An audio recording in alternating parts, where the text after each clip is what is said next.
One autumn day, in the village of Lichtenthal, just outside Vienna, two boys hurried up the road till they came to a huge factory building. They stole across the yard and into the warehouse. Before them stretched row upon row of new pianos. "Now, Franz, you can play all you like," said the taller of the two. Franz glanced up timidly. "Won't the watchman hear us?" "Not a chance." Franz went from one piano to the next. A dreamy look came over his face. "Here's a tune I made up. A rondo."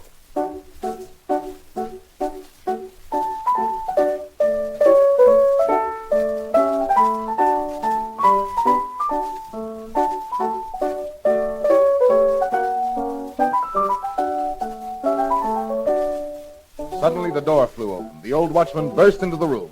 "You little rascals," he shouted, and seized Franz by the scruff of his neck. "Please, Mr. Watchman, I didn't mean any harm. It's only that the piano at home is so old and wheezy, and I wanted to hear what my tunes would sound like on a brand new instrument." "Your tunes? And who might you be?" "Schoolmaster Schubert's son. My name is Franz." "I see." The old man thought a moment. "Let me hear one of your tunes, Franz." "Gladly, Mr. Watchman. This one is my military march."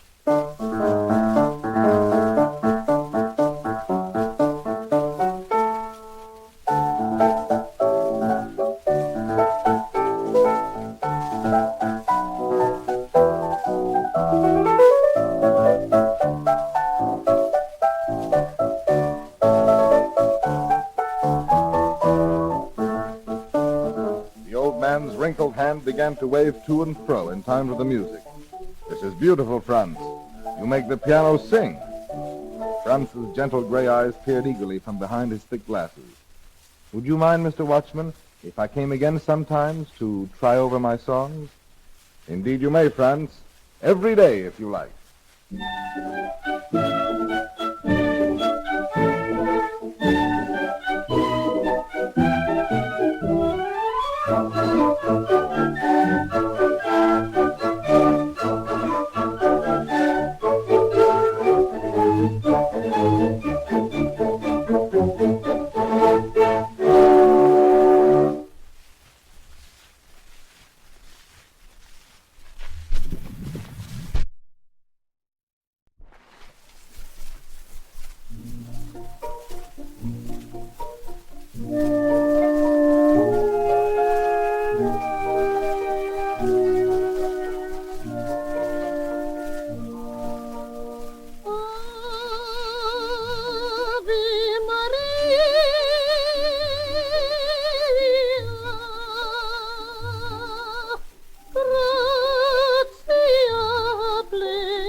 On Sundays, Franz sang in the choir at church.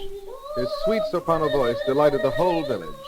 One morning, the choir master said to his father, "There's room for another boy at the Imperial Choir School. Why not enter Franz in the examination?" "That's a good idea," Father Schubert exclaimed. Early the next morning, he and Franz set out for the school. When they got there, Franz's shabby clothes were covered with dust from the long walk.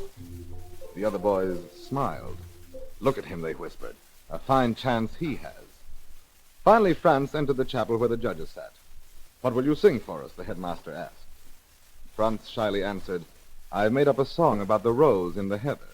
Once a boy a rose espied, growing in the heather, 'twas so lovely, fragrant there, shedding perfume and air. There would flock it all so fair. Rosebud, rosebud, rosebud red, rosebud in the heather.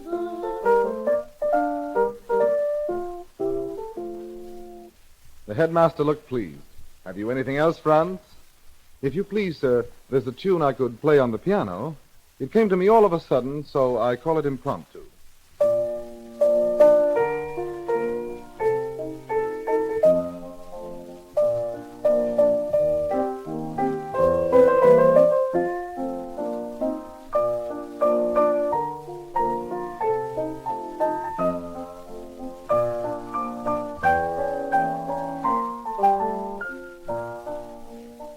Franz came out of the chapel, the other boys began again to make fun of him. How great was their surprise when the door of the chapel opened and the headmaster announced, "Franz Schubert has been chosen to enter the choir school."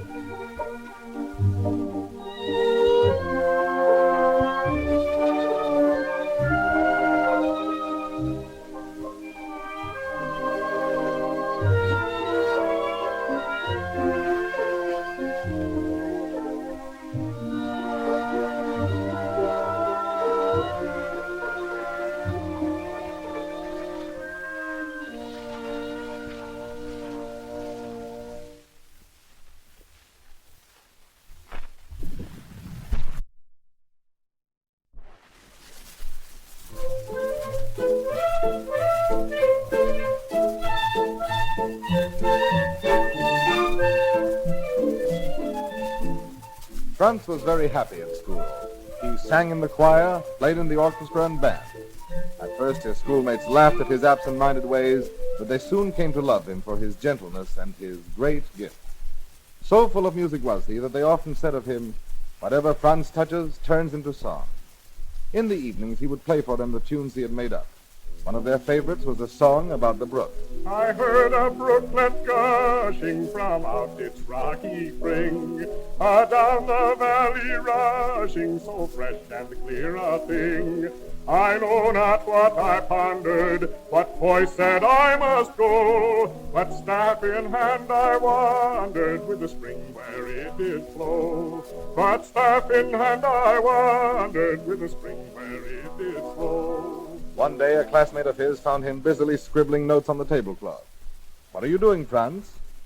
"I've no money for music paper, and I simply have to write down the melodies that keep running through my head." "But I have money, Franz. I will buy you all the music paper you need." As soon as Franz received the paper, he set to work. The next morning, he burst from his room with a finished manuscript in his hand. "This doesn't take long to play," he cried, "so I'll call it a musical moment."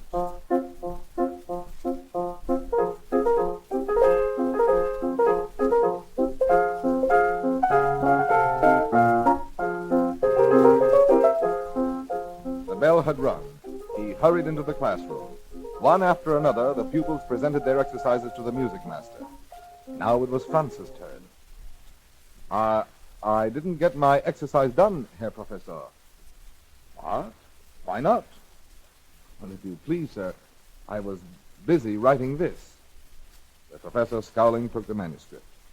Franz stammered, I composed it, sir, according to the rules that you taught me." As the professor read the music, the stern look passed from his face, giving way to wonder.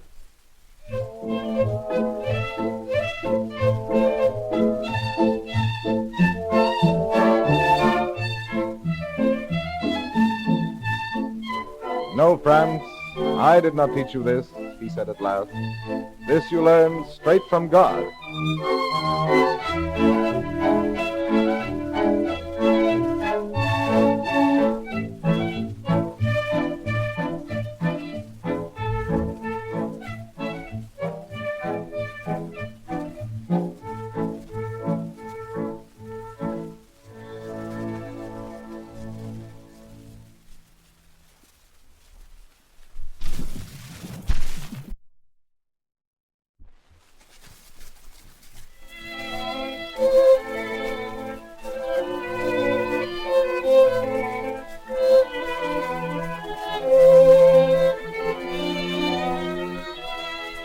Franz's happy school days came to an end. "Now you will assist me," said his father, "and in time you will become a schoolmaster like all the Schuberts." But Franz did not enjoy teaching. His mind was continually on his music. As soon as school was over, he ran up to his attic and began to compose.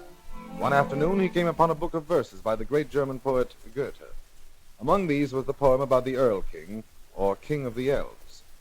As Franz read, there beat through his brain the galloping rhythm of the hoofbeats.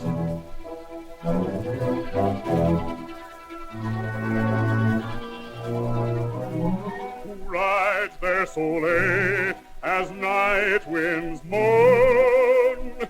It is a father with his small son, He holds his child safe in his arm. He clasps him tightly and keeps him warm. Finally, Franz gave up his teaching job. He went to live with a friend of his and wrote music to his heart's content. Sometimes he composed as many as 7 or 8 songs in a single morning. In addition, he wrote many pieces for various instruments. But no matter what he wrote, it always had the quality of simple, heartfelt song.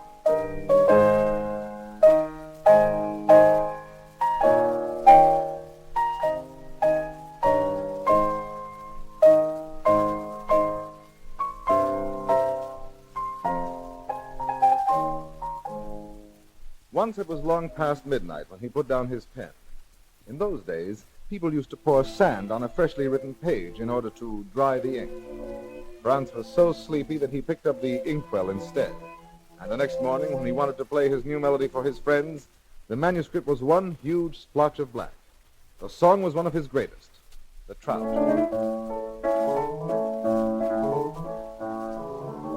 Deep in the sparkling waters I saw in sprightly play a trout dark as a shadow, forever on its way. He was so fond of this melody that he used it as the theme for a set of variations in a quintet for strings and piano.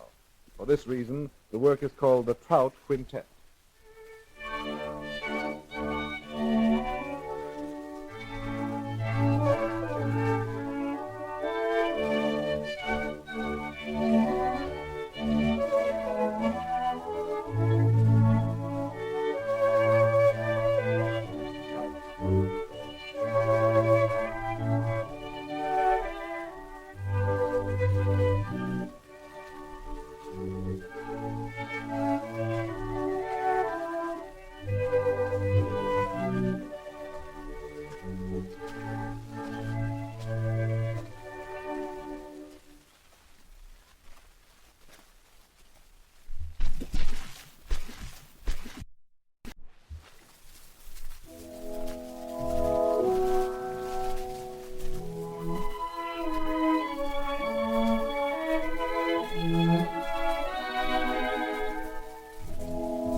The world was slow in recognizing the beauty of Schubert's music.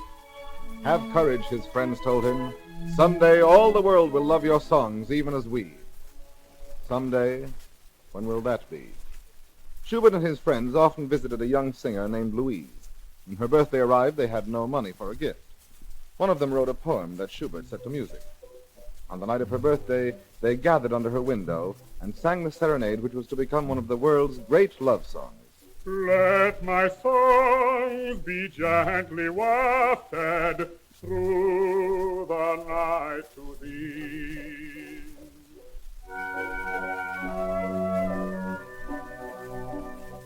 In the stillness of the gloaming, darling, come to me.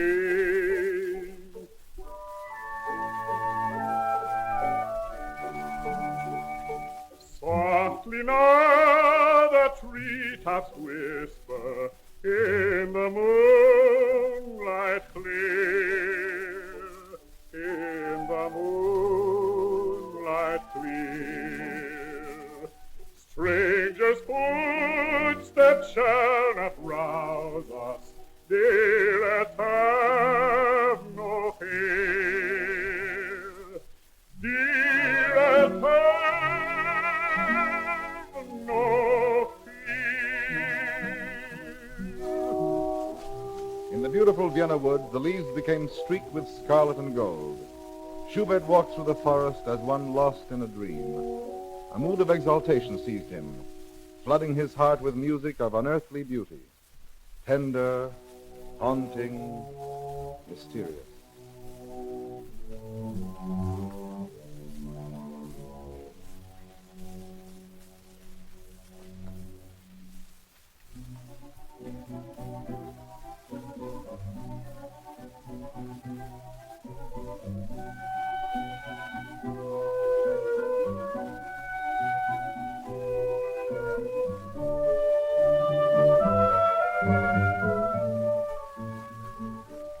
He wrote down the first two movements of the new symphony. Then the inspiration passed. He put the manuscript away, intending to come back to it, but he never did. Like so many of his great works, the unfinished symphony was never performed during his short lifetime.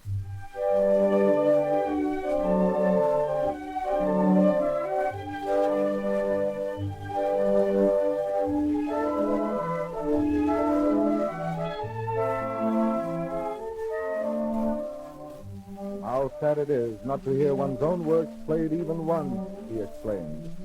But if even the great Beethoven cannot hear his music because of his deafness, who am I to complain?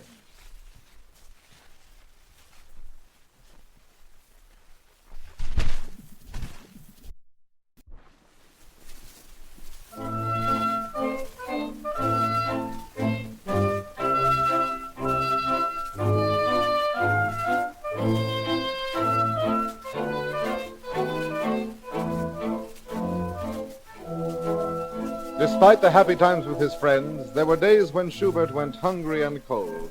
He would go to the publishers, hoping to raise some money through his songs, but they gave him 1 gulden, or about 25 cents, for masterpieces which later sold in the millions of copies.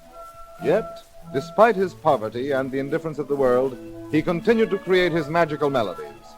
One day, as he was sitting in an inn, one of his friends began to read a poem by Shakespeare. "Oh, I've just thought of such a lovely tune," Schubert cried. "If I only had something on which to write it down." One of his friends quickly drew some lines on the back of the menu, and Schubert wrote down the melody of "Hark, Hark, the Lark." Hark, hark, the lark at heaven's gate sings, and Phoebus begins to rise, his steeds to water at those springs, on chavished flowers that lie. Now a new symphony took shape in his mind. He wrote day and night, as though he knew that he had not much time left. Within a few weeks, he had completed the magnificent Symphony in C major, his last.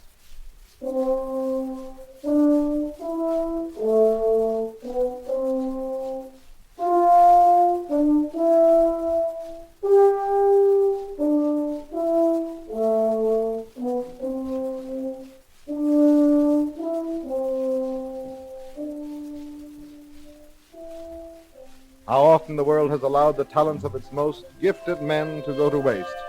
Schubert was still young, but the long, futile struggle to find a place for himself was drawing to an end. He who had always loved gay comrades and laughter felt old and tired.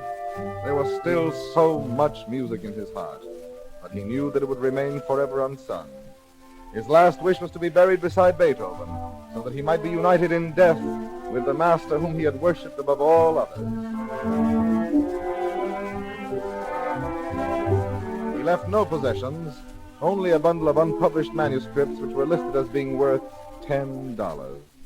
But later generations have put another value upon them, for they are part of a priceless treasure, the gift of inspired melody bequeathed to all mankind by the immortal genius of Franz Schubert, King of Song.